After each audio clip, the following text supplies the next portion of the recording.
la 15e fois, le gouvernement burkinabé a rencontré à Bobo-Dioulasso les acteurs économiques. Cette rencontre gouvernement secteur privé a mis l'accent sur l'implication du monde des affaires dans la nouvelle vision du développement du Burkina. D'où le thème « Quelles mesures pour une contribution efficace du secteur privé à la mise en œuvre du PNDS ». L'ouverture des travaux de cette rencontre dans ce journal.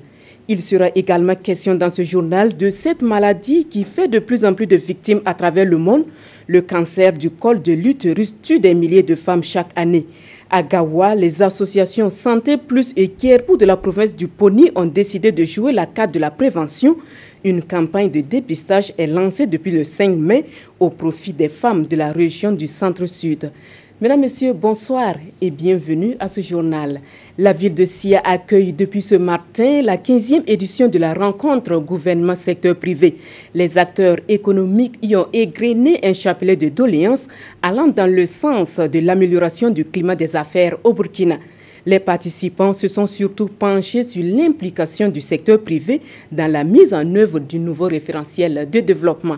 La synthèse de la rencontre avec Hassan Gourabou et Karim Sissé. Le Burkina Faso renoue avec la rencontre gouvernement secteur privé après le rendez-vous manqué de 2016. Pour l'édition de 2017, le monde des affaires et les décideurs du pays voient ensemble ici à Bobo-Dioulasso les mesures à prendre pour une contribution efficace du secteur privé à la mise en œuvre du PNDS, Plan national de développement économique et social. Et pour le président de la Chambre de commerce du Burkina, ce cadre est un tremplin pour lever certains obstacles qui freinent le plein développement des affaires. Vous savez, des questions de fiscalité, des questions de sécurisation des biens et des personnes, c'est des facteurs importants.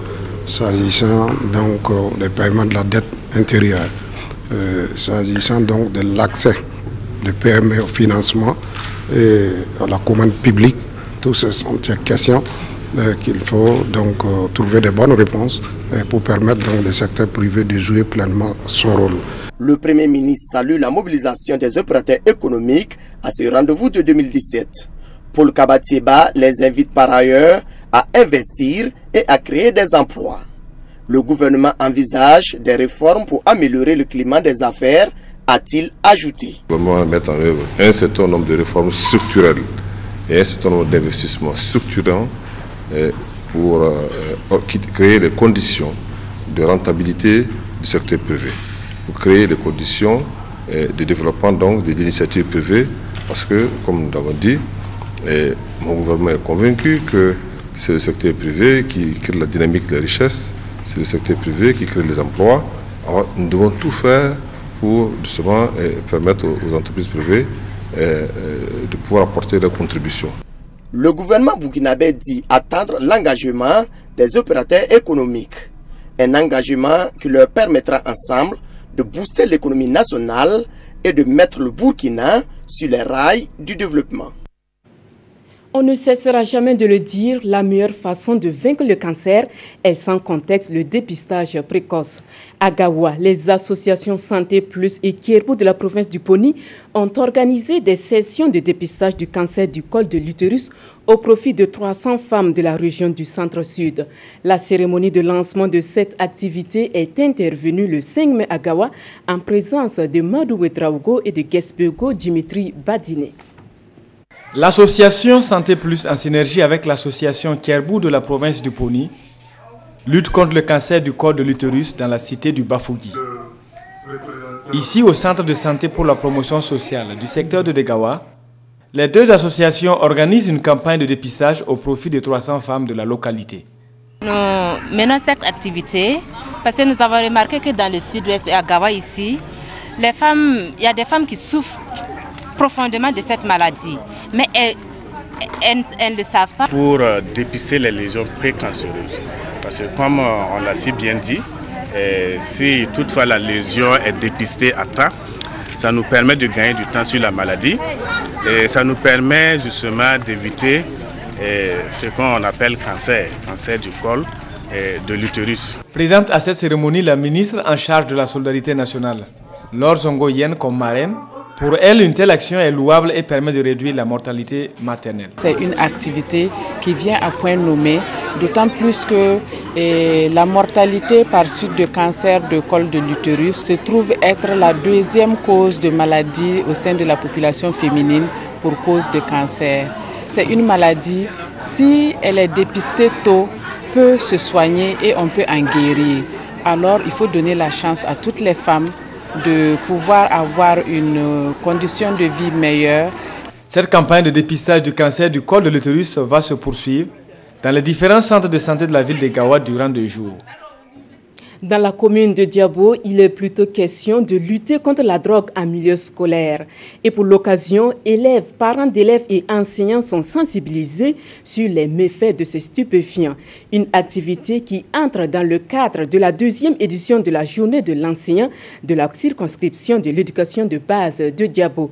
Aimé Douamba et Mahamadi Ouedraogo pour le reportage.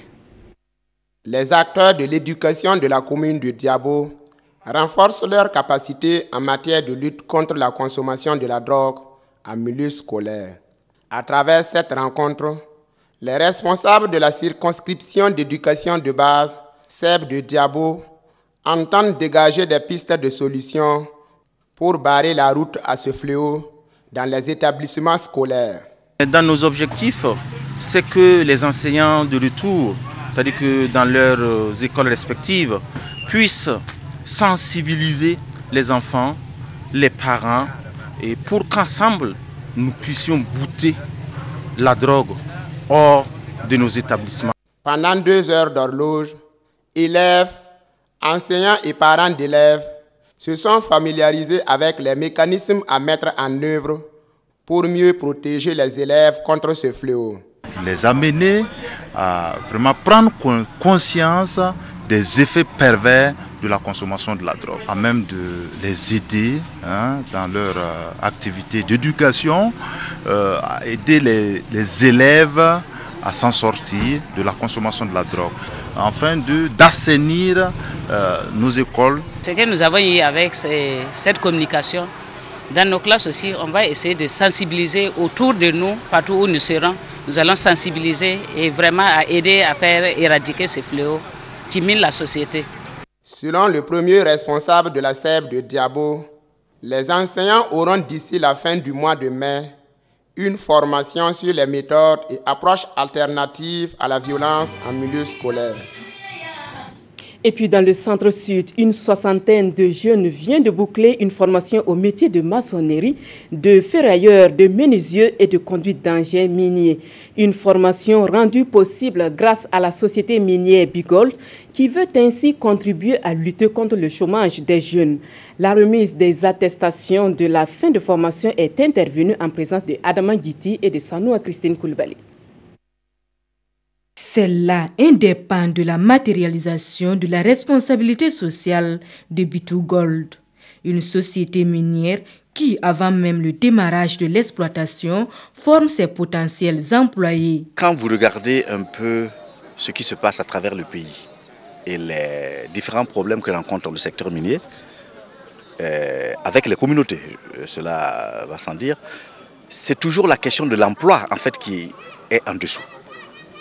Donc nous nous sommes dit, nous avons commencé par les infrastructures. Et ça, c'est toujours en fait les priorités du village. C'est eux qui nous disent exactement quels sont leurs problèmes et nous voyons par rapport aux moyens qu'est-ce que nous pouvons faire en fait pour eux. Donc tous ces problèmes étant résolus, on s'est dit, mais demain, il y a une autre question qui va se poser, c'est l'emploi. Et ce sont 60 jeunes qui sont formés en menuiserie, maçonnerie, ferraillage et conduite d'engins miniers. Une initiative qui devrait participer à l'instauration d'un climat apaisé d'exploitation tout en luttant contre le chômage des jeunes. Je suis très content d'avoir reçu mon diplôme qui va me conduire vers un nouveau emploi, si Dieu le veut. Et nous félicitons la société B2Gold pour avoir été proactif en commençant à faire cette formation planifiée, de sorte qu'à la construction, à l'exploitation, ils auront une main-d'œuvre déjà qualifiée et qui pourra favoriser l'emploi local. Et B2Gold, qui vient d'avoir sa licence de construction d'une mine, n'entend pas s'arrêter en si bon chemin.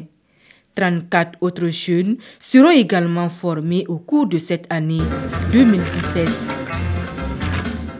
Les bureaux régionaux de la Fédération des éleveurs du Burkina viennent d'être dotés en matériel de froid.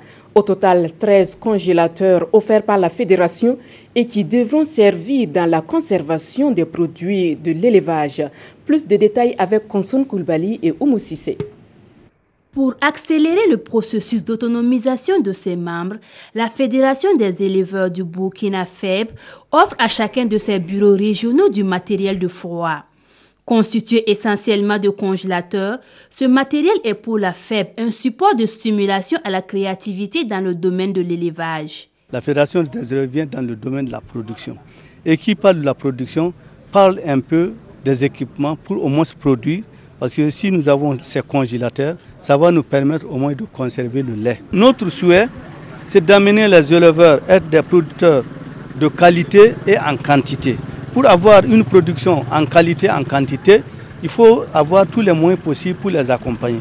Pour réussir l'amélioration du niveau de vie de ses membres, la FEB peut compter sur le soutien du premier responsable du département des ressources animales.